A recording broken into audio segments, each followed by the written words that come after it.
pretty big news today for MSTR bag holders. What's going on, guys? It's Ricky with TechBot Solutions. As many of you guys might have seen already, MSTR Strategy is open to the idea of selling Bitcoin. So over $1 billion this time. Michael Saylor Strategy launches a Bitcoin monetization program that allows the company to sell BTC to fund operations.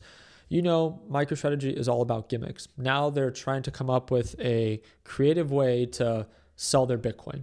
Very simple. The one thing Michael Saylor told you to do, to never do, sell your Bitcoin, is now what the company is deciding to do as Bitcoin is down 50%. You can try to view this in any positive way. Again, if this was a good idea and part of their original plan, they would have done it when Bitcoin was trading nearly at all-time highs, not when it's down 50%. They have solvency issues, right? They want to make sure that they have enough cash in reserves that they can make their dividend payment obligation to all the people that have invested in STRC. This doesn't take away from the idea that they can still get sued. There's still an open class action lawsuit against them. And yes, although it did act as a positive catalyst, I think that's great. It kind of alleviates some of the negative selling pressure that has been currently hitting BTC and maybe MicroStrategy. But what is it telling us? Michael Saylor, who made his whole identity around fiat being worthless and selling your fiat. Now he is selling his Bitcoin at a loss at one of the lowest points in the past 2 years, an effort to get fiat because he needs fiat to pay the dividend obligations that his company has because the promise he made to all of his investors. If you really think about why STRC is up, they also changed the dividends from 11.5% to 12%. It's more attractive. This is their commitment, right? So for the next 12 to 17 months, to my understanding, based off of this raise, right, they now should have enough cash in their balance sheet to be able to stay liquid, right, and be able to make their dividend payments regardless of what happens. And to me, again, in a very simple way, if this was a good idea and this was part of the original plan, they would have done this when Bitcoin was at $100,000. It didn't have to be at the highest point, 126, right? But they would have not done it when it's down 50%. The only reason they are doing this is because they need to. And there could be new lows that present itself, and they would just want to get ahead of it, right? It's unfortunately, in my opinion, just too late. This is acting as a positive catalyst today. We'll see if it continues. That's the most attractive part about all of this is that, again, some people are saying, I would rather ride to zero with MSTR instead of panic selling for a loss. This is a great example of like the same thing of like the GameStop bag holders. It will get as close to zero as possible. You will continue to get diluted. He supposedly made a commitment to also possibly buy back both of its preferred securities and MSTR common stock. That's never going to happen. MSTR is notorious for diluting investors. They also don't have to buy back $1 billion worth of their stock, but you know they're not going to. You know all they plan to do is to dilute shareholders. You know, this would have been much more convincing if it happened when it was at all-time highs. But guess what?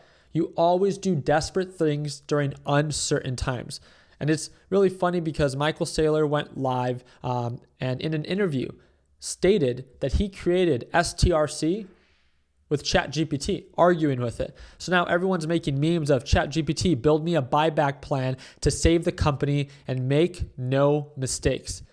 Again, why is this and how is this ever a good sign from a Bitcoin treasury company that is now selling its Bitcoin to pay its dividend obligation? It just literally makes no sense. All the red flags are presenting themselves. And yes, although it can look like a short-term positive catalyst, great to kind of alleviate the pressure, STRC is now only down 20%, right, in the past month. And MSTR is only down, like 50% in the past month. So this is a great sign for bag holders. Now they're up 8% on the day, but still down 50% on the month. Again, please be very careful with making a decision too early and too soon. Again, if you want to buy the dip because you view it as a good dip buy opportunity, I wish you the best of luck.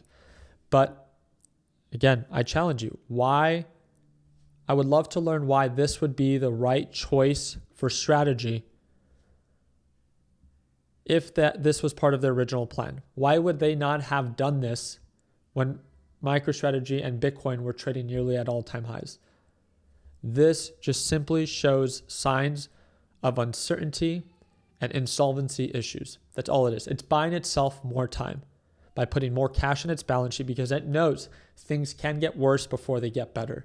And they know solvency is going to be its biggest issue of getting liquidated or forced to sell by the SEC. So I would love to follow up with this. Also wanted to update you guys on what Trump has just released. President Trump says that Iran has requested a meeting and will take place tomorrow in Doha, Qatar. So if I'm not mistaken, this was today. So hopefully this meeting happens tomorrow. And this shows signs of progress, right? Overall NASDAQ market is not just slightly in the green. We saw a lot of volatility during today's market open. We rallied, peaked, sold off, went into the red, and then V-shaped recovery. Now we're retesting previous highs. Again, the market has never looked so uncertain. Buying pressure is here. Let's not ignore that. Buying pressure is here. A lot of the Mag 7 stocks were the ones that were kind of leading the rally. And some of the semiconductor stocks were actually leading the sell-off. At one point, MU was down like 10%, and so was SanDisk. A lot of the semi-chip and AI companies were down a pretty significant amount, while the Mag 7 companies were kind of leading the way. Now things are beginning to kind of turn around. Again, I would encourage you to be very careful at these uncertain times and elevated levels. If NASDAQ does begin to sell off, I want to remind you, when NASDAQ and S&P 500 sell off, then everything will sell off with it. I'm not saying that it's going to. I'm just saying that, hey, patterns tend to repeat themselves. They don't always have to, but this is where we previously got rejected. It looked overbought and it corrected.